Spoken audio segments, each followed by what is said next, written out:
बिस्मिल्लाहिर्रहमानिर्रहीम। आप देख रहे हैं प्रोग्राम बेनकाब और मैं हूं आमिर मिर्ज़ा। मैं इस वक्त मौजूद हूं बॉर्डर एरिया में और बॉर्डर एरिया के करीब तरीन एक गाँव है हेयर, वहां पर मैं मौजूद हूं। मेरा कैमरामैन आपको दिखाए पीछे सारा खुला इलाका है और यहाँ पर गांव में भी पक्के मकान काफ़ी बन चुके हुए हैं। और यहाँ पर आने का मकसद आज ये है कि पिछले काफ़ी अरसे से जो है बॉर्डर एरिया में मंशियात के कारोबार के हवाले से बड़ा शोर गुगा है, बहुत धूम मची हुई है इस हवाले से कि बॉर्डर एरिया में तकरीबन जितने भी बॉर्डर एरिया के साथ गांव लगते हैं, हर गांव का दूसरा तीसरा घर जो है वो मंशियात तैयार करने में मसरूफ़ है, मंशियात के धंधे में मसरूफ़ है। इस हवाले से कई झगड़े भी हुए और इस एरिए में जितने भी कह लें कि मुतवस्सित तबके से ताल्लुक़ रखने वाले लोग, नौजवान लड़के, कम उम्र लड़के जो हैं, उनको यहाँ पर मंशियात फ़रोश जो हैं वो मंशियात फ़रोशी की तरफ राग़िब करते हैं, उनको फोर्सली जो है वो मंशियात फ़रोख्त करने का कहते हैं। बहुत से वाक़यात ऐसे हुए। आपसे चंद माह पहले एक वाक़या भी पेश आया था। एक कम उम्र नौजवान इसी बॉर्डर एरिए में था, एक गांव से उसका ताल्लुक़ था, वो मंशियात फ़रोश उसको मंशियात फ़रोशी के लिए कहते थे। उस हवाले से उन्होंने उसको कुछ पैसे भी दिए थे। तो उनका तनाज़ा जब शुरू होता है इस मंशियात फ़रोशी के हवाले से, तो उस नौजवान लड़के को जो है कत्ल कर दिया जाता है। उसकी FIR भी दर्ज हुई, मुलज़म पकड़े भी गए। लेकिन यहाँ पर सबसे बड़ा अलमिया ये है कि पुलिस के इल्म में होने के बावजूद कि बॉर्डर एरिया इंतहाई हसास इलाका है और यहाँ पर क्या कुछ हो रहा है, लोग यहाँ पर क्या कर रहे हैं, यहाँ पर गांव में रहने वाले लोग जो हैं वो मंशियात खुद तैयार करते हैं, फिर ड्रोन के ज़रिए जो है वो मंशियात की तरसील की जाती है बॉर्डर के उस पार और वहाँ से भी चीज़ें मंगवाई जाती हैं, स्मगल करवाई जाती हैं, वो मंशियात से मुतल्लिक़ हों या दूसरी चीज़ें हों। बहुत से वाक़यात पेश आए हैं इस तरह से। पीछे एक बड़ा सीरियस वाक़या भी आया था जिसमें एक DSP जो थे वो पुलिस के, उनको ANF ने गिरफ़्तार भी किया था। ड्रोन पकड़े गए थे, करोड़ों रुपए मालियत की मंशियात पकड़ी गई थी, एक गाड़ी पकड़ी गई थी, बड़े बड़े अफसरान के उसमें नाम आ रहे थे। इस किस्म का भी केस वो पेश आया। अब जो ताज़ा तरीन एक वाक़या पेश आता है यहाँ पर, जो एक केस हुआ है उस हवाले से मैं आपको बताऊं कि एक इस हेयर गांव का एक नौजवान है, शामिर उसका नाम है नौजवान का, और उस नौजवान के इस बॉर्डर एरिया में ही एक है पीर अजलाल और पीर तलाल, उनका एक पीर खाना है। नस्ल दर नस्ल ये शामिर, इसका वालिद तारिक, ये नस्ल दर नस्ल उनके मुरीद हैं। वहाँ पर उनके पीर खाने जाते हैं, अपनी मन्नतें, मुरादें या जो कुछ भी कह लें आप, पीर खानों में जो कुछ होता है, तो ये नस्ल दर नस्ल उनका एक सिलसिला वहाँ पर चल रहा था। तारक जो है वालिद उनके, वो भी बड़े मुरीद थे इनके अजलाल और तलाल के वालिद के, और वहाँ पर उनकी ख़वातीन भी जाती थी, वहाँ ख़वातीन के लिए अलहदा इंतज़ाम होता है। अब वहाँ पर जब से उनके जो पीर साहब थे, असल पीर साहब जो इनके वालिद थे, उनकी फौतगी के बाद इनका सिलसिला वहाँ पर चलता रहा, आना जाना लगा रहा। लेकिन उसके बाद कुछ मामलात ऐसे हुए कि इनको ये शुबा हुआ कि अब जो पीर खाना है वो उनके जाने के काबिल नहीं रहा। वहाँ पर कुछ चीज़ें, एक्टिविटीज़ कुछ ऐसी शुरू हो गई जिस वजह से उन्होंने वहाँ से किनारा कशी इख्तियार कर ली। अब वजह क्या थी, जो वजह वो बताते हैं कि वहाँ पर जो है वो मंशियात फ़रोशी जो है वहाँ पर की होती है और उस मंशियात फ़रोशी के लिए तारिक के बेटे शामिर को जो है वो उस तरफ राग़िब किया जाता है। उसको फोर्सली कहते हैं कि हमारे साथ मिलकर ये काम करो। उससे वो इनकार करते हैं, तो उस इनकार की सज़ा क्या मिलती है कि उसको शामिर को जो है वो घर से बुलाकर तलाल ले जाता है, लेकर अपने घर ले जाते हैं। वहाँ पर ले जाकर 2 दिन 3 दिन उसको वहाँ पर रखते हैं और इस दौरान उसको फायर मारते हैं। एक गोली भी लगती है, एक खंजर होता है, उस खंजर से उसके जिस्म पर कई कट लगाए। फिर एक वो कहते हैं कि वो मछली काटने वाली जो एक टोका होता है उससे भी उसको ज़ख्म किया जाता है, असले के बट मारे जाते हैं और उसकी अदमुआ जो है ना उसको करके वो 3 दिन तक अपने पास रखते हैं। अब वहाँ से पीर खाने से ही कोई एक मुरीद जाता है तारक के घर और उनको बताता है कि तुम्हारे बेटे की हालत बहुत सीरियस है, उसको गोलियाँ लगी हुई हैं और उन्होंने उसको फ़लाँ जगह पर कैद करके रखा हुआ है। उसके बाद तारिक जो है वहाँ पर जाता है, जो अजलाल है, पीर साहब जो है, अजलाल पीर उर्फ चंद पीर उनको कहते हैं, वहाँ पर जाता है, उससे रब्ता करता है और वो कहता है मेरा बेटे को वापस करो, मेरा बेटा किस हाल में है। बहरहाल वो लेतोलाल से काम लेते हैं। वहाँ जाकर पुलिस जो है वो भी पहुँच जाती है, 15 की कॉल की जाती है।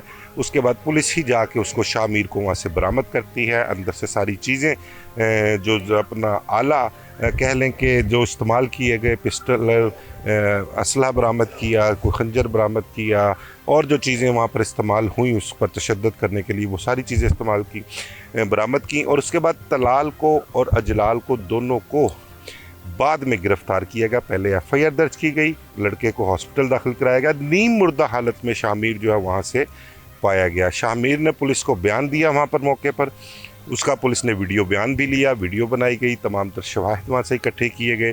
फिर उसके बाद थाने जाते हैं और वहाँ जाकर FIR दर्ज करवाई जाती है। FIR जो दर्ज होती है वो करवाई जाती है तलाल और अजलाल, इन 2 भाइयों के ख़िलाफ़। अब जो FIR में लिखवाया गया है वो ये लिखवाया गया है, जो इल्ज़ाम लगाया गया है कि मेरे बेटे को बुलाकर ले जाते हैं, वहाँ ले जाकर उसको फायर मारते हैं, तशद्दुद करते हैं, खंजर से उसका जिस्म काटते हैं, सो जो चीज़ें उसमें FIR में मौजूद हैं। फिर वो एक इल्ज़ाम और लगाते हैं कि ये मंशियात फ़रोशी का धंधा करते हैं और मंशियात फ़रोशी के लिए शामिर को कहते थे, जिसका उसको रंज था। शामिर क्योंकि जब हमें पता लगा, तारक बकौल तारक के जो मुकदमे का मुद्दई है, शामिर का वालिद है, उसको जब पता लगता है कि ये अब मंशियात फ़रोशी तक बात पहुंची तो वो वहाँ से उनसे किनारा कशी इख्तियार कर लेते हैं। दोबारा एक कोई शादी होती है उनके पीरों के ख़ानदान में, उस शादी की वजह से दोबारा कोई इनका मेल मिलाप होता है, तो दोबारा यही सिलसिला शुरू हो जाता है। अब उस रंजिश की बिना पर शामिर के साथ ये जुल्म किया गया, ऐसा कहना है तारिक का, ऐसा इल्ज़ाम लगाया है तारिक ने। बहरहाल एक चीज़ और भी सामने आई है, वो ये है कि जो तलाल है उसके मुतल्लक कहते हैं कि वो नशे पर लगा हुआ है, नशा बहुत ज़्यादा करता है वो, और उसको उसके भाई ने या दूसरे लोगों ने ये इस चीज़ पर कराया कि शामिर ने उसकी फैमिली के एक शख्स के साथ मिलकर उसकी तलाल की बीवी की अलहदगी करवाई थी। एक ये भी इल्ज़ाम है जिसका उसको रंज था और उस रंज की पादाश में जो है उसने ये उससे इंतकाम लिया और उसको नीम मुर्दा हालत में अपने पास रखा और उसको कत्ल करने की कोशिश की। जो शामिर है उसको अस्पताल दाखिल कराया गया। ईद के अयाम की वजह से पता लगता है कि उसकी इलाज मालजा जो है वो नहीं हो सका, वो उसको घर लेके आए, फिर दोबारा अस्पताल लेकर गए हैं और अब दोबारा उसको मेरा ख्याल किसी टेस्ट वेस्ट के लिए कहीं लेकर जाना है उन्होंने। तो ये इस किस्म के वाक़यात जो हैं वो बॉर्डर एरिया में नज़र आ रहे हैं, होते हुए वो वाक़यात जो हैं वो नज़र आ रहे हैं। अब सवाल यहाँ पर ये पैदा होता है कि हमारी पुलिस, बॉर्डर एरिया जितना भी है हमारा, यहाँ पर हर मतलब के जगह मुख्तलिफ थाने लगते हैं, डिफेंस बी लगता है, डिफेंस सी लगता है, हेयर लगता है, कई मतलब के यहाँ पर ऐसे पुलिस स्टेशन हैं जिनकी जुडिक्शन में बॉर्डर एरिया आता है। फिर हमारा सबसे बड़ा महकमा ANF का महकमा है हमारा, ठीक है, एंटी नारकोटिक्स फोर्स। उनकी ज़िम्मेदारी है कि वो इस चीज़ को रोकें। ये एक ऐसी लानत है जो हमारे माशरे में इस तरह सरायत कर चुकी हुई है कि हमारी नौजवान नस्ल जो है वो बर्बाद होकर रह गई है, हमारे मुल्क का मुस्तकबिल जो है वो बर्बाद हो रहा है। अब इस हवाले से हमारी CCD एक महकमा बनाया है मोहतरमा मरियम नवाज साहिबा ने। उन्होंने मंशियात फ़रोशी के ख़िलाफ़ बड़ा काम किया। पिछले चंद माह के दौरान CCD ने क्या किया कि पंजाब के मुख्तलिफ़ इलाकों से जो बड़े बड़े मंशियात फ़रोश थे, जो बड़े बड़े काम करने वाले थे, बड़े बड़े डीलर थे, उनको ढूंढ कर निकाला। उनके पुलिस एनकाउंटर्स भी सामने आए। सैकड़ों की तादाद में मंशियात फ़रोश मारे गए।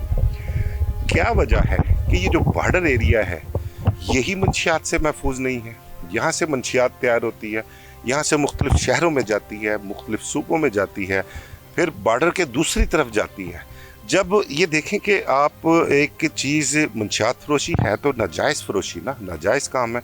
अब उसकी तरसील आप ड्रोन के ज़रिए बॉर्डर के उस पार कर रहे हैं। अब वहाँ से कुछ भी यहाँ आ सकता है और यहाँ से कुछ भी जा सकता है इसकी। तो इस हवाले से जो हमारे महकमे हैं, पुलिस का महकमा है, हमारी CCD का महकमा है, ANF जो सिर्फ मंशियात फ़रोशी के लिए ही बनाया गया है कि मंशियात फ़रोशियों की जो है रोकथाम जो है वो उन्होंने करनी है। लेकिन इस सब के बावजूद भी बॉर्डर एरिया में मंशियात फ़रोशी इस तरह से होती है जैसे दरबारों में आप समझ लें कि कोई लंगर बांट रहा है। और ये कोई ढकी छुपी बात नहीं है। महकमा पुलिस में अगर आप किसी भी पुलिस अफसर के साथ बात करेंगे तो वो आपको बताएंगे कि बॉर्डर एरिया में पुलिस की आशीर्वाद से ये इल्ज़ामात लग रहे हैं। लोग डिस्कस करते हैं कि उनकी आशीर्वाद से जो है ये सारे काम यहाँ पर होते हैं। पुलिस को पता होता है, कई मरतबा रेड्स भी होती हैं, लोग पकड़े भी जाते हैं, लेकिन एक दिन 2 दिन बाद पता लगता है जिनको पुलिस पकड़ के लेके गई है वो दोबारा इलाके में फिर रहे हैं और बड़ा कॉटन वाले सूट पहन के फिरते हैं, धोती कुर्ता पहना हुआ है, यहाँ पर फिर रहे हैं, उनको कोई पूछने वाला नहीं। और वो पहले से ज़्यादा दीदा दिलेरी से यहाँ पर मंशियात का कारोबार जो है वो कर रहे हैं। तो अब इसकी रोकथाम करनी किसने है? अब इसके मुतालिक नोटिस कौन लेगा? मरियम नवाज साहिबा हमारी वज़ीर आला पंजाब हैं, उनका बड़ा ही सीरियस कंसर्न है इसके हवाले से, मंशियात के हवाले से ख़ासकर। अभी पिछले दिनों एक बड़ा मशहूर केस पिछले 10 दिन 12 दिन तक जो है वो सोशल मीडिया की जीनत बना रहा है। अनमोल पिंकी डॉन के नाम से जो मशहूर थी, लाहौर से पकड़ी गई, कराची से IB की टीम आती है, पुलिस वाले साथ आते हैं, लाहौर से उठा कर ले जाते हैं उसको। ठीक है, अब उस पर बड़ी शर्मिंदगी वाली भी बात है कि लाहौर में अनमोल पिंकी गिरफ्तार होती है और लाहौर वालों को पता नहीं, कराची से लोग आते हैं और वो पुलिस की नाक के नीचे से निकाल के उसको ले जाते हैं। देखें, अब मरियम नवाज ने खुद बॉर्डर एरिया में आके तो इनके खिलाफ ऑपरेशन नहीं करना। ऑपरेशन करना किसने है? इन लोगों का कला कमा किसने करना है? इनको गिरफ्तार किसने करना है? पुलिस ने, हमारा ANF, हमारी CCD। अब ये इदारे, इन सब को जब इस चीज़ का इल्म है कि यहाँ पर ये कुछ हो रहा है तो यहाँ पर ऑपरेशन क्यों नहीं होता? यहाँ पर जब तक ऑपरेशन नहीं होगा ये चीज़ें ख़त्म नहीं की जाएंगी। यहाँ पर लोगों के बच्चों को मंशियात फरोशी भी और मंशियात की लत भी लगेगी, उसके इस्तेमाल में भी लोग मुब्तला होते रहेंगे। कई यहाँ पर कत्ल हो चुके हैं, मेरी कई लोगों से यहाँ पर बात भी हुई है, ऑन कैमरा उन्होंने बात नहीं की। जो यहाँ पर देहात के लोग हैं वो बताते हैं कि यहाँ पर बेशुमार ऐसे घर हैं जहाँ पर 2-4 महीने में एक आधा ऐसा झगड़ा होता है कि किसी की जान चली जाती है सिर्फ इस मंशियात फरोशी की वजह से। कि क्यों छोटे मुतवस्सित तबके से ताल्लुक़ रखने वाले जो लोग हैं उनको फोर्सली कहा जाता है कि आप मंशियात फरोशी करो। अब जब वो कोई इनकार कर दे या उनके कहे के मुताबिक ना चले तो वो झगड़ा इस हद तक बढ़ जाता है, नौयत ऐसी होती है कि वो जान भी ले लेते हैं एक दूसरे की। कई वाक़यात हुए हैं। अब क्योंकि मंशियात का जो धंधा है उसमें पैसे इस कदर इन्वॉल्व हैं, कई पुलिस अफसरों के मुतल्लिक़ कहा जाता है कि जी बॉर्डर एरिया से उन्होंने करोड़ों रुपया कमाए हैं, अरबों रुपया कमाए हैं पिछले चंद सालों में।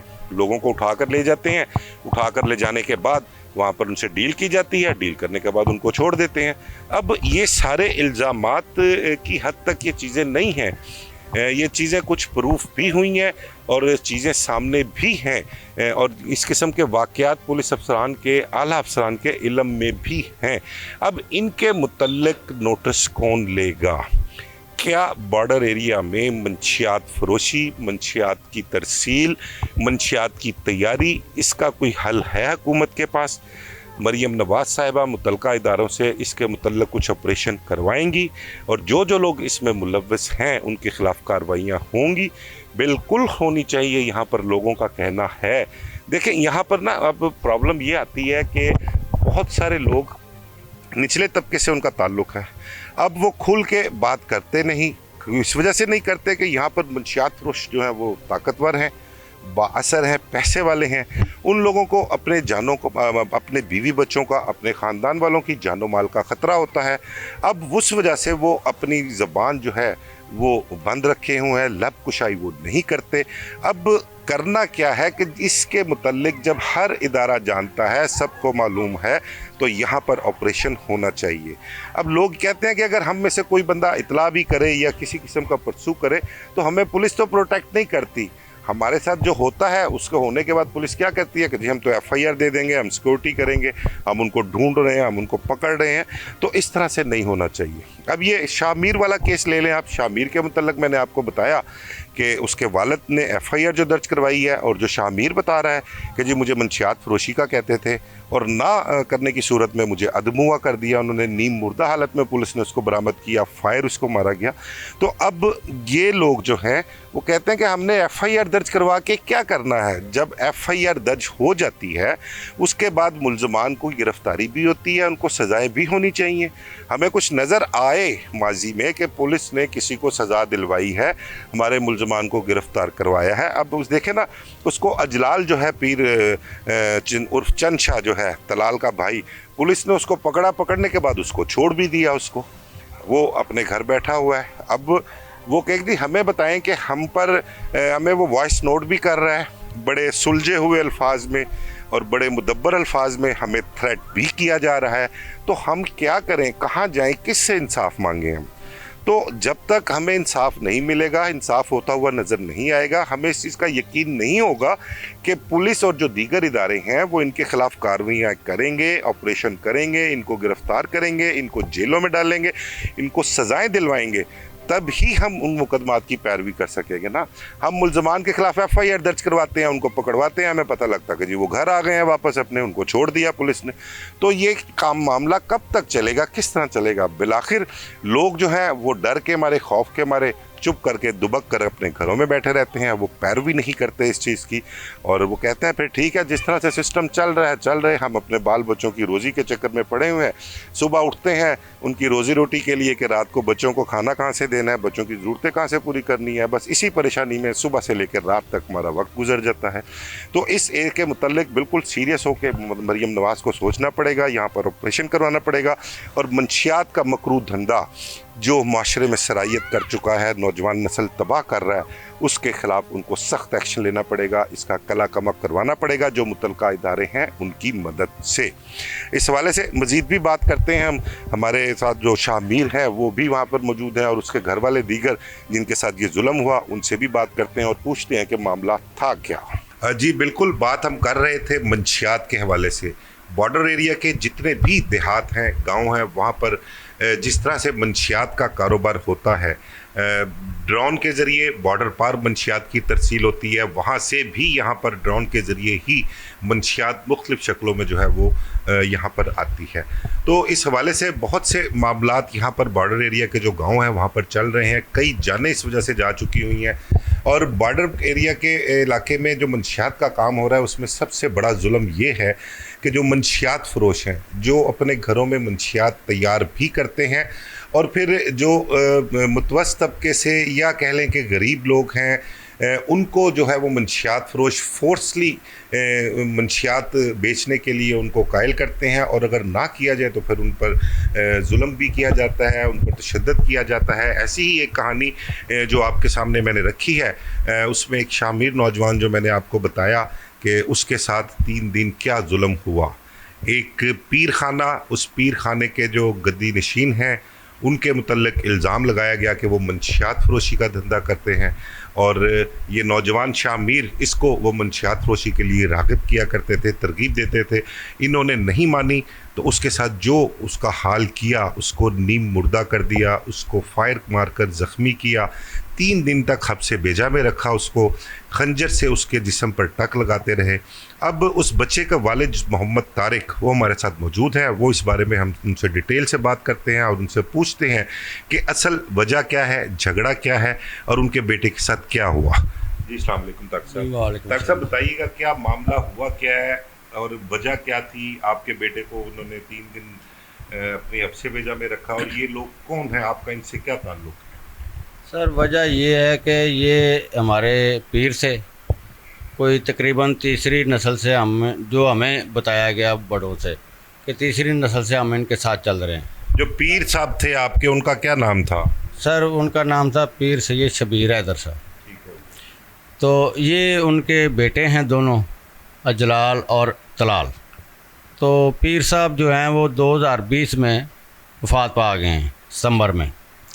ठीक है जी, हम यानी कि हमने भी आँख खोली तो इनके घर आते जाते रहे, 30-40 साल से तो हम जा ही रहे हैं, मैं भी, और बाद में मेरी शादी होगी, बच्चे भी जाना शुरू हो गए। तो पीर साहब के वफ़ात के बाद जो हमने देखा, इनके हरकतें जो थी वो ठीक नहीं थी। उसकी वजह से जो है ना, मेरे बच्चे मेरे साथ जाते थे, हमारा घरेलू तलक भी था इनके साथ। मेरी जो बीवी है वो अंदर जाती थी बीबियों के पास, या घरेलू तलक था हमारा, पीर खाना भी था, तो सारा हम तो खिदमत गुजार थे इनके। तो जब मैंने देखा कि मेरा बच्चा जो है ना, वो बेटा मेरा, बड़ा बेटा है मेरा ये शामिर, वो जवान है, तो वो ये उसको राग़िब करते थे। जाना, हम तो एहतराम में खड़े हो जाते थे। तो जैसे बच्चे को कोई बुलाता है, वो इधर आ, वो बुलाया तो उसको साथ दाएं बाएं कमरों में ले गए बैठ के जाके। वो फिर खदशा होता था कि ये मेरे बच्चे को गलत कामों में न डाल दें। फिर मैंने उधर जाना मना कर दिया, मैं खुद भी मना हो गया, मैंने कट ऑफ कर दिया, मैं 2 साल नहीं गया। वो कौन से गलत काम थे जिनकी ये तरगीब देते थे? आपको क्या शुबा हुआ? शुबा हुआ जी मुझे ड्रग्स का, मंशियात का, कि जो उधर चलती थी, पाउडर, आइस, चरस, ये आम था। दरअसल ये तो एक आम सी चीज़ है, ये जितने भी दरबार होते हैं पीर खाने, वहाँ पर तो ये आम है, लोग इस्तेमाल करते हैं, वहाँ पर भंग भी पीते हैं, चरस भी पीते हैं, अफीम भी खाते हैं, आइस का नशा भी करते हैं। मुझे ये बताएं कि आप अपने बेटे को उस नशे से रोकना चाहते थे या मामला मंशियात फरोशी का था? इस बारे में क्लियर करें। सर, मामला मंशियात फरोशी का भी है, एक पीना पलाना अलग, वो दरबारों वाली अलग बात है, ये अलग बात है। ये हमारी जो जितनी बॉर्डर पट्टी है, हमारे बॉर्डर के ऊपर जितने गांव हैं, ख़ासकर जामन में हर दूसरा बंदा ड्रोन उड़ा रहा है। अभी आप जाके जामन गांव की हालत देख लें तो 1 साल पहले की उधर से किसी से वीडियो मंगवा लें कि उधर की हालत क्या थी, अब उधर जाके देख लें कि एक बंदा दिहाड़ी पे जाता है 500-700 की दिहाड़ी पे, उसने दिहाड़ी छोड़ दी है, वो ड्रोन उड़ाना शुरू कर दिया और उसने ट्रिपल स्टोरी मकान बना लिए हैं डिफेंस के नक्शे के मुताबिक। जी सर, ये काम हो रहा है सारे बॉर्डर पट्टी के जितने गांव हैं उनमें। अच्छा, ये कौन कौन से गांव हैं जहां पर ये काम हो रहा है मंशियात का? सर, ये लखों की है, कीर का है, जामन है, करबाट है, डेरा चाल है, हेर है, मलियाँ है, रोड़ा है, ये सारे गांव इसमें शामिल हैं। अच्छा, ये बॉर्डर की जितनी भी पट्टी है यहाँ पर सारे मंशियात का काम कर रहे हैं, तो यहाँ पर कोई पुलिस ऑपरेशन नहीं करती, पुलिस छापे नहीं मारती, पुलिस के इल्म में नहीं है क्या? सर, पुलिस जाती है, ऑपरेशन करती है, लेकिन वो आ जाते हैं बंदे, पता चलता है आज उठाया, सुबह आ गया, किसी के ऊपर छोटा मोटा पर्चा दे दिया, किसी को वैसे ही छोड़ दिया। पुलिस आती जाती रहती, ये नहीं कि पुलिस नहीं आती जाती रहती। हमने कई बार वो दूसरा जो एक महकमा है ना जिसका ANF का, उसकी गाड़ियाँ भी देखी हैं उधर रास्ते में खड़ी आते जाते, यानी कि हम वो भी देखते रहते हैं, वो भी फिरते रहते हैं, बंदे पकड़ते रहते हैं, लेकिन ये लोग बाज नहीं आते। तो हर 6 माह बाद सुनते हैं फलाना बंदा मर गया, फलाना मर गया, तो बंदे भी मरते हैं ऐसे ही। ये मंशियात के झगड़े पर ही? मंशियात के झगड़े पे ही। अच्छा। मंशियात के झगड़े पे, पकड़ने पकड़ाने पे वो ये होता रहता है। तो ये इन्होंने इसी सिलसिले में मेरे बेटे के साथ भी जुल्म किया कि तुम हेर में सेल करो। उसने कहा मैं इधर बैठा आपके साथ बात कर रहा हूँ, आप बेदियाँ रोड हेर पे जाएं, हमारा उधर कदीमी कारोबार था आड़त का, इजनास का। मेरे वालिद का नाम दरियाए रावी से लेके सतलुज तक आप किसी से पूछ लें कि वो बंदा कैसा था, वो सब आपको बताएंगे कि वो बंदा कैसा था। साफ़ सुथरा हम काम करने वाले बंदे, हम इस झगड़े इन चीज़ों में वो पढ़ने वाले नहीं हैं। आपके बेटे को ये मंशियात फरोशी के लिए कहते थे शाह मीर को? जी सर, उसको इसीलिए राग़ब करते थे, इसीलिए मैंने जाना आना उधर छोड़ दिया था। तो फिर अब दोबारा जो है ना 2 साल बाद दोबारा फिर इनके साथ रब्ता हुआ, इनकी सिस्टर की शादी थी, तो क्योंकि हमारा आपको बताया फैमिली रिलेशन भी था पेरी मरीदी के अलावा भी, तो शादी में मरग सोग में भी आना जाना रहता है। तो फिर इन्होंने किया कि बाजी की शादी है तो आपको तला देनी थी, आप आ जाए। मैं चला गया, मैं खैर अकेला ही गया था शादी पे, तो मेरी मिसेज़ गई थी एक दिन, बीवी मेरी गई थी, तो बाकी राब्ते दोबारा बहाल हुए तो इन्होंने फिर दोबारा आपके बेटे को काबू करने की कोशिश की? जी, काबू करने की, ये ऐसा ही है। अब क्या वाकया क्या हुआ, जो अब ताज़ा तरीन वाकया 3 दिन 4 दिन पहले जो वाकया होता है, वो क्या वाकया हुआ? वो वाकया ये हुआ है कि ये मेरे घर से आके मेरे बेटे को साथ लेके जाते हैं। कौन आता है? तलाल आता है, वो मेरे बेटे को साथ लेके जाता है। 2 दिन घूमते फिरते हैं। उन 2 दिनों में इन्होंने एक तारा साई बंदा है इनका, एक मरीद ख़ास कह लें, मलंग टाइप बंदा कह लें, वो भी नजायज़ फरोश है फतेहगढ़ का। उनको ये इन्होंने उधर बिठाया हुआ कब्रस्तान में, एक दरबार सा बना के, वो उसको तारा साई कहते हैं। उधर ला के इन्होंने उसका भी ये बाजू इधर से हाथ से काटा। जब काटा ये दोनों भाई उधर मौजूद थे इस 163 ईस्ट पंजाब स्माल में। वो अगले दिन तारा साईं को लेके इसका बड़ा भाई जो जलाल है वो वापस ले जाता है, उधर जाके पट्टियाँ छट्टियाँ कराता है इनके, और उसके दिन थे वो उसको साथ ले जाते हैं। उसको देखते हुए मेरा बेटा फिर अगले दिन घर आ जाता है। ये दोबारा 22 तारीख को आके तो उसको ले जाते हैं कि आज आ जा इधर से आते हैं, इधर से हो जाते हैं, ऐसे करते हैं ऐसे ही कि अम्मा भी आते हैं, अभी आते हैं, अभी आते हैं। फिर उधर से ले जा के तो दोबारा इन्होंने जाते ही जो है ना मेरे बेटे के ऊपर फायर किए हैं, खंजरों से तशद्दुद किया है। वो बेटे ने बताया कि जो मछली बनाने वाला होता है वो टोका, उसके साथ तशद्दुद किया है, वो मारे हैं कमर पे, शोल्डरों पे, और बट मारते रहे हैं गन्नों के, वो उसके साथ बाजू तोड़ा, डंडे मारे हैं 2-3 डंडे वो कहता तोड़े हैं, टेपों वाले, टेप लपेटी हुई थी, कलाड़े मारे हैं। आपने एफआईआर में लिखवाया है कि 3 दिन उसको हफ्से भेजा में रखा है उसको। जब आपको इस चीज़ का पता है कि वो मंशियात फरोश हैं, आपने एफआईआर में लिखवाया इस चीज़ को, और आपके बेटे से वो उसको मंशियात बेचने के लिए कहते हैं, तो 3 दिन आपका बेटा घर नहीं आया, आपने अपने बेटे का पता नहीं किया कि कहाँ पर है वो, किस हालत में है और कहाँ गया है, जबकि आपको ये भी पता है कि वो घर से तलाल लेके गया उसको? सर पता था, मैं इसको फ़ोन करता रहूँ, ये कहता रहा हम इधर हैं, हम इधर हैं, हम इधर हैं, आ जाते हैं, हम आ जाते हैं, हम आ जाते हैं। सारा मैं परसू करता हूँ, 2 बार मैं उधर गया हूँ, ये मेरे जाने से पहले उसको लेके साइड पे निकल जाए। जब ये 3 दिन हुए हैं, तो जब 3 दिन मुझे पता चला है कि 3 दिन के बाद बंदे ने मुझे आके इतला दी कि आपका बेटा उधर पड़ा हुआ है। हम उधर गए, जाके देखा है। मैं यही सोचता रहूँ कि ले आएँगे, चलो पीर हैं, लेकिन मेरे बेटे के साथ ऐसा तो नहीं करेंगे जो इन्होंने किया। मैं यही सोचता रहा कि चलो गए 2-4 दिन घूम के 2 साल बाद मिले हैं, इन्होंने आपस में मुलाकात की है तो ये आ जाए। आपको पता कैसे चलता है कि आपके बेटे के साथ उन्होंने ये जुल्म किया है, आपका बेटा वहाँ नीम मुर्दा हालत में पड़ा हुआ है, आपको किस तरह पता लगता है, और फिर पुलिस कैसे आती है उसके बारे में बताएं। सर मुझे एक बंदा आके बताता है, अकमल नामी, कि जी आप शाह मीर के वालिद हैं। मैंने कहा जी हाँ जी। वो कहता है जी हमारा भांजा था, वो भी शाह मीर के साथ था, तो वो आ गया बच के, उसके बाजू के ऊपर चोट है, वो उधर से फ़रार हो गया है, तो हम अब उसकी पट्टी शट्टी करवा के आए हैं। आपका बेटा 2 दिन से उधर पड़ा हुआ, उसको फायर लगे हुए हैं। फिर मैंने जो है ना उधर पहुंचा हूँ। मैंने पहुंचने से पहले इसके बड़े भाई को कॉल की है कि आपके भाई ने ये हादसा कर दिया मेरे साथ। दलाल के बड़े भाई को क्या नाम है उसका? अजलाल उर्फ चंद पीर।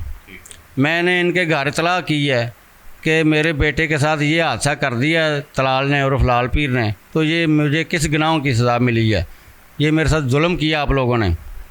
तो हम उधर पहुंचते हैं, पहुंचने के बाद हम 15 कॉल करते हैं। मेरी मिस बीवी और छोटा बेटा उधर 2 मिनट पहले पहुंच जाते हैं। मैं रश की वजह से 2 मिनट गली में लेट इंटर होता हूँ, तो ये तलाल और लाल पीर उधर पहुंच जाता है।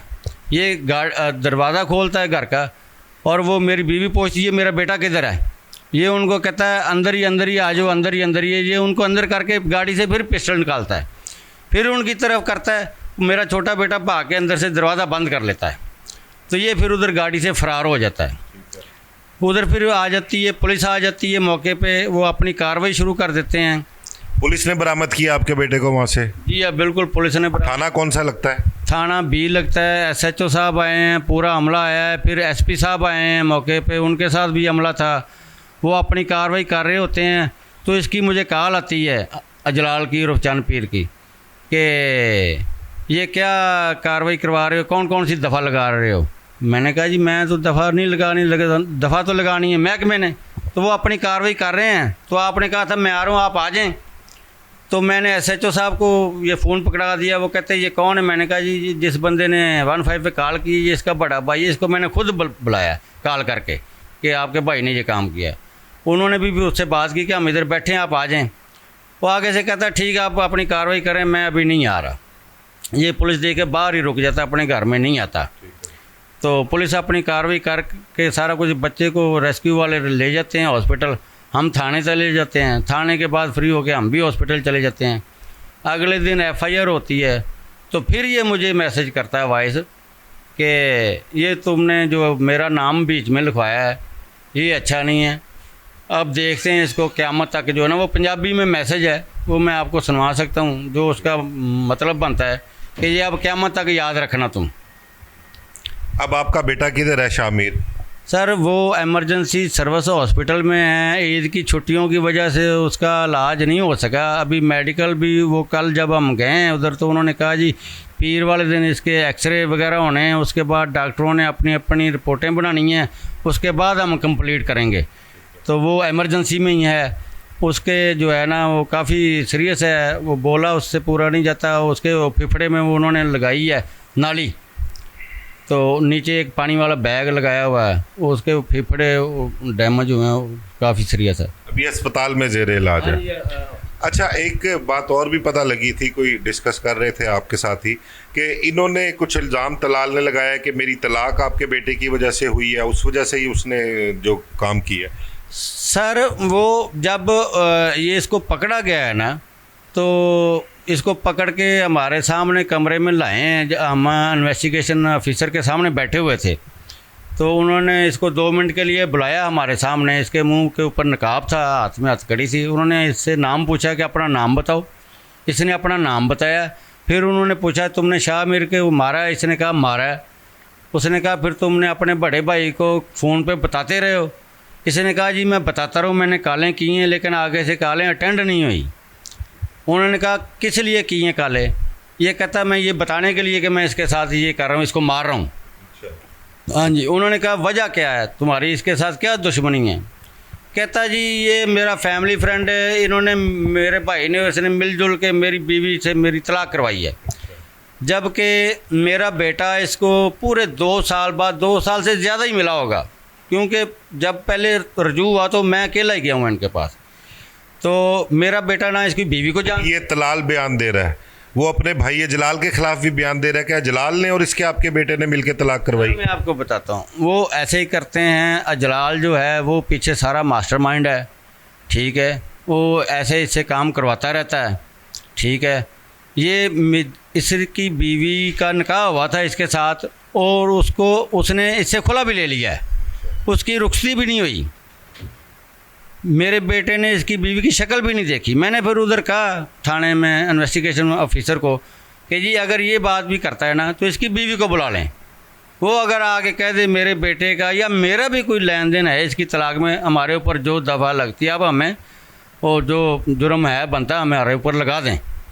मेरा बेटा इसकी बीवी को जानता ही नहीं है, वो ज़बरदस्ती बस आप मन घड़त कहानियाँ सुना रहे हैं। अच्छा, मुलजम कौन कौन गिरफ्तार हुआ है? पुलिस ने किस किस को गिरफ्तार किया है? सर पहले दिन गिरफ़्तार किया है अजलाल को, 2 दिन बाद ये गिरफ़्तार हुआ है, पुलिस वालों ने दोनों मुजरम गिरफ़्तार कर लिए। हम बड़े जो मुतमन थे, ठीक है। बाद में जब बच्चे ने होश में आने के बाद इंकशाफ किया है कि उधर जो है ना अजलाल पीर अपने मुरीदों को, ख़ास मुरीदों को भेजता रहा है कि उधर जाके देख आओ क्या हो रहा है। वो उधर आते रहे, हमने इनको नाम बताए हैं, असगर, आरफ भट्ट, और साथ अजलाल पीर का, चंद पीर का बेटा था 9-10 साल का अली मर्दान। इसने अली मर्दान से भी खंजर कमर पे लगवाए हैं मेरे बेटे के, और आरफ भट्ट से भी। आपने एफआईआर में क्यों नहीं नाम लिखवाए उनके? उस वक्त मैं नहीं पता था, बेटे को भी इतनी होश नहीं थी, वो तो 3 दिन। आपने ततीमा बयान दिया इन्वेस्टिगेशन वालों को इस हवाले से, नामजद करवा रहे हैं उन्हें? जी हमने उसी दिन 2 दिन पहले जाके इन्वेस्टिगेशन वालों को बता दिया था कि ये बंदे नाम वो बेटा बता रहा है, आप इनको नामजद करें। इन्होंने कहा जी आप एप्लीकेशन दें, हम फिर नामजद करेंगे। हम कल गए हैं डीएसपी साहब के पास, वो बैठे हुए थे, फिर उन्होंने कहा आप पहले एसपी साहबा के पास जाएँ। हम उधर गए, वो नहीं थी, तो वो कहते एक रूटीन है, आप उधर जमा करवाएं फिर हम इनको बुला लेंगे। लेकिन इन्होंने परसों अजलाल पीर को छोड़ दिया मुलजम, नामजद मुलजम को। नामजद मुलजम एफआईआर में हम इनको कह रहे हैं कि ये बंदे, ये कहते हैं जी उसका कंसर्न नहीं, वो मौके पे नहीं। हम कहते हैं ये बंदे जो भेजता रहा है, जो उसको जाके बताते रहे हैं, और वो बच्चा है उसका अली मर्दान, आप उस मासूम बच्चे को बुला लें, वो तो झूठ नहीं बोलेगा। बड़ा बंदा तो चलो परी मरीदी में झूठ बोलता रहा, हम भी हो सकता 100 झूठ बोले हों उनकी खातर, तो वो बच्चा झूठ नहीं बोलेगा। हमने कहा जी उस बच्चे को बुला लें आप, जिससे इसने खंजर मरवाए हैं मेरे बेटे को, तो वो बच्चा ही आके बता देगा, सारी बात क्लियर कर देगा कि जलाल के इल्म में था सारा। और फिर ये जो कालें करता रहा, किस लिए करता रहा है? तो उसने इसको कहा था करके मुझे बताना, तो ये करता रहा ना। अच्छा तार साहब, ये बताएं, ये जो पीरों का ख़ानदान है, अजलाल पीर हो गए, तलाल पीर या इनके फैमिली के और लोग, इनका कोई मंशियात के हवाले से क्रिमिनल रिकॉर्ड है इनकी फैमिली में या इनका कोई? सर क्रिमिनल रिकॉर्ड का हमें ऐसा पता नहीं है, हमारे इल्म में हो सकता है कोई हो। हमसे इन्होंने वो ऐसी बातें हमसे वो सेफ ही रखते थे, साइड पे ही रखते थे, क्योंकि हमें जब नज़र आना हो गया तो फिर हम उनके चचा कोई पकड़े भी गए थे, उनको सज़ा भी हुई थी? वो ताया थे इनके। हाँ जी, वो ताया थे इनके। वो 1996 में पकड़े गए थे। वो एक धमाका हुआ था एयरपोर्ट पे ऊपर, अच्छा। उसमें जो है ना वो पकड़े गए थे। अच्छा, कहीं ऐसा तो नहीं कि आपकी रंजिश इनसे और हो और ये मंशियात फरोशी का आप इन पे इल्ज़ाम लगा रहे हो, ऐसी कोई बात तो नहीं है? सर मेरी कोई रंजिश नहीं है। मैं इस दिन तक भी जो है ना, इस दिन तक भी जो है, जो मेरा अंदर जो मेरा ज़मीर, वो ये कह लें कि हम इनके ग़ुलाम ही थे पक्के की तरह। यानी कि नस्ल, मैंने आपको बताया कि मेरे दादा से तो मुझे पता है कि मेरे दादा इनके दादा के साथ होते थे, आगे फिर वाले साहब भी इनके। नस्ल दर नस्ल पीरी मुरीदी चली आ रही है आपकी। तो इनके जो बड़े थे, बुजुर्ग थे, या जलाल के और तलाल के, उनका किरदार कैसा था? वो इस तरफ तो नहीं उनका कोई ये इस हवाले से जो आपने इल्ज़ाम लगाया मंशियात के हवाले से, या सिर्फ ये इसी नस्ल में आके इसी गद्दी पे आके जो है इन्होंने ये काम शुरू किया? जी नहीं, उन तक जो है ना निज़ाम ठीक था, उनमें हमने ऐसी कोई बात नहीं देखी। अगर देखी होती तो हम फिर उस वक़्त ही छोड़ देते। इनमें देखी, इनमें देखने के बाद फिर हमने इनको छोड़ा। उस वक़्त तक नहीं था, ना सुना था। हाँ, वो एक केस बना था इनके ताया के ऊपर, वो सारी दुनिया को पता है। तो बाकी जो मंशियात वाली, जो मेरी रंजिश वाली बात है, मेरी इनके साथ कोई रंजिश नहीं है। आप कह लें कि मेरा आपका बिज़नेस है, मैं आपसे अपने बिज़नेस की पूरी मजदूरी लूँगा, जो भी मैं काम करता हूँ। तो ये मेरे पीर से, अगर मैं इनका कोई काम करता हूँ तो मैं इनसे मांग भी नहीं सकता। मेरी कोई रंजिश नहीं है इनके साथ। खुली डुली सारी दुनिया पड़ी है मेरे से ऊपर, कोई साबित। मैं थाने वालों को भी कहा कि डीएसपी साहब ने कहा कि मैं दोनों पार्टियों को देखूँगा। मैंने कहा जी आप खुल के देखें, जहाँ कहीं मेरे ऊपर नज़र आता है आपको, आप बेधड़का हो के हमें करते हैं। बिल्कुल जी, आपने मोहम्मद तारिक साहब जो शामिर के वालिद हैं उनकी गुफ्तगू सुनी। उन्होंने जो इल्ज़ामात लगाए ये पीरों का जो ख़ानदान है, अजलाल पीर और तलाल पीर, उनके मुतल्लिक़ सारी बात सुनी। जी बिल्कुल, इस वक्त हम मौजूद हैं, जो एक बच्चा ज़ख्मी हुआ है जिसको अधमुआ कर दिया था उन्होंने, शामिर तारिक साहब का बेटा है ये। इसके साथ जो जुल्म हुआ है उसकी अपनी ज़बानी सुनते हैं कि उसके साथ हुआ क्या और ये करने वाले कौन लोग थे और इसके पीछे वजह क्या थी। जी शामिर, बताना क्या मामला हुआ ये? सर ये पीर अतलाल हमारे घर आता है, ठीक है।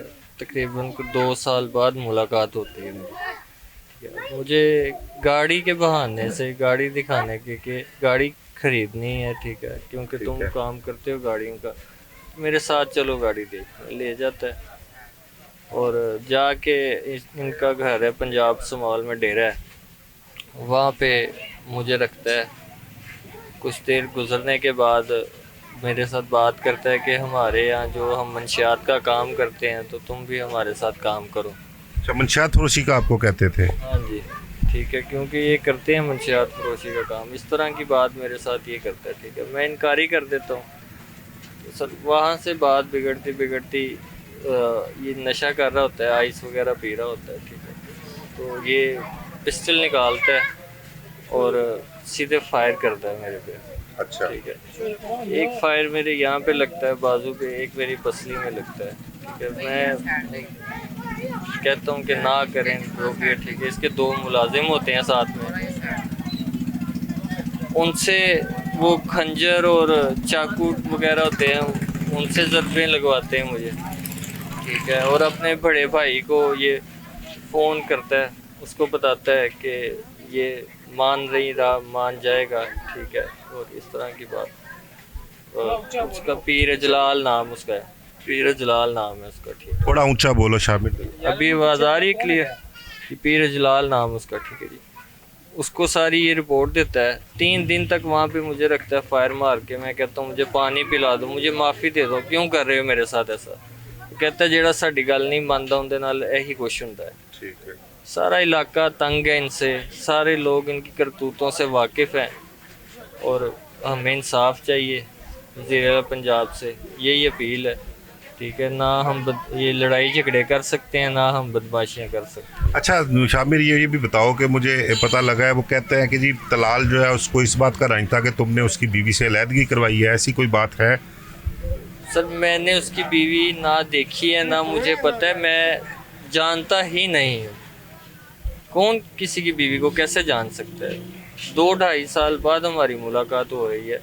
वो भी हमारा ताल्लुक सिर्फ इतना है कि कोई पीरी मुरीदी वाला, या उनके दवा खाना भी कोई चलता था, वहाँ से जाके जब इनके बुज़ुर्ग थे बड़े, वहाँ से कोई दवाई वगैरह ले आनी, इस हद तक, इससे ज़्यादा कुछ भी नहीं। इस वक्त मौजूद हूँ मैं शाह मीर, जिसके साथ एक जुल्म हुआ, उसको अधमुआ करके जो है पुलिस ने बरामद किया। उसके घर के बाहर मैं मौजूद हूँ। प्रोग्राम में आपने तमाम तर बातें सुनी और शाह मीर ने जो कहा वो भी, उसके वालिद ने जो बताया, जो इल्ज़ामात लगाए वो भी सब आपने सुने। अब जो अपना ज़ख्मी है, जो अपना शाह मीर जिसका नाम है, उसका कहना ये है कि मुझे इंसाफ़ मिले। वज़ीर आला मरीम नवाज़ से वो इंसाफ की तवक्को करते हैं और उनकी डिमांड भी ये है, उसके वालिद की नहीं, यहाँ पर गांव के जितने भी लोग हैं उनकी भी डिमांड ये है कि इन देहातों में जो मंशियात फरोशी का एक धंधा होता है उसका कला कमा होना चाहिए, उसके ख़िलाफ़ बहुत सीरियस ऑपरेशन होना चाहिए, क्योंकि नौजवान नस्ल भी तबाह हो रही है और यहाँ पर नौजवानों को मंशियात फरोशी पर लगाया जा रहा है। एक तो शहरों में लोगों को मंशियात के इस्तेमाल पर लगाया जाता है, लेकिन यहाँ पर बॉर्डर एरिया में जो नौजवान नस्ल है, कम उम्र बच्चे हैं, उनको मंशियात फरोशी की तरगीब दी जाती है। उसके लिए उनको फोर्सली कहा जाता है कि हमारे साथ ये काम करो। लोग 500-500 700 की दिहाड़ी लगाने वाले लोग यहाँ पर मौजूद हैं और कई लोग ऐसे भी यहाँ पर उन्होंने बताए हैं कि जिन लोगों ने कुछ ही अरसे में यहाँ पर मंशियात फरोशों के साथ मिलकर जो मंशियात फरोशी शुरू की, तो उन्होंने यहाँ पर चंद माह में कह लें या साल में 2 साल में पक्के मकान अपने बना लिए हैं। 30-30 लाख 50-50 लाख करोड़ रुपया लगाकर लोगों ने यहाँ पर अपने घर भी बना लिए हैं। बहरहाल देखते हैं कि अब इसका हवाले से गवर्नमेंट जो मुतलका इदारे हैं वो क्या एक्शन लेते हैं। तो इस केस के हवाले से पीर अजलाल हैं, पीर तलाल हैं, उनका जो मौक़िफ़ है वो अगर मौक़िफ़ देना चाहते हैं तो हमारा प्लेटफॉर्म हाजिर है उनके लिए, वो अपना बता सकते हैं कि इसकी वजूहत क्या है। जो इल्ज़ामात लगाए गए वो सब आपके सामने रखे हैं हमने। अब देखना है कि अब इस केस का क्या बनता है और बॉर्डर एरिया का क्या बनता है जहाँ पर मंशियात फरोशी जो है वो अरसा दराज से जारी है। प्रोग्राम बेनकाब में मुझे इजाज़त दीजिए। अल्लाह हाफ़िज़।